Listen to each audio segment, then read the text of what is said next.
কিশোরগঞ্জ ৪ আসনে বিপুল ভোটের ব্যবধানে জয় পেয়েছেন বিএনপির প্রার্থী ও বীর মুক্তিযোদ্ধা ফজলুর রহমান। বেসরকারি ফলাফল অনুযায়ী তিনি ধানের শীষ প্রতীকে পেয়েছেন ১,২৯,৯৫৪ ভোট। তার নিকটতম প্রতিদ্বন্দ্বী দাঁড়িপাল্লা প্রতীকের প্রার্থী রোকন রেজা শেখ পেয়েছেন ৫৭,৩২৬ ভোট। সব মিলিয়ে ৭২,৬২৮ ভোটের বিশাল ব্যবধানে বিজয় নিশ্চিত করেন ফজলুর রহমান।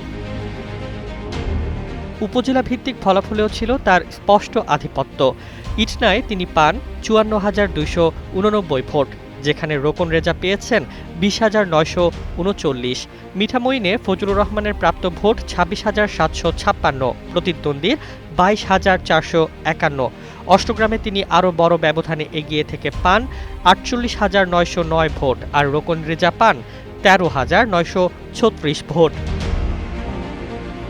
বিজয়ের পর প্রতিক্রিয়ায় ফজলুর রহমান বলেন, আমি আমার আসনের মানুষের প্রতি কৃতজ্ঞ।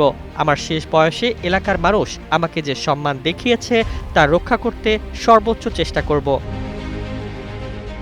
হাওড়াঞ্চল জুড়ে এই জয়ে বিএনপি নেতাকর্মীদের মধ্যে উচ্ছ্বাস দেখা গেছে।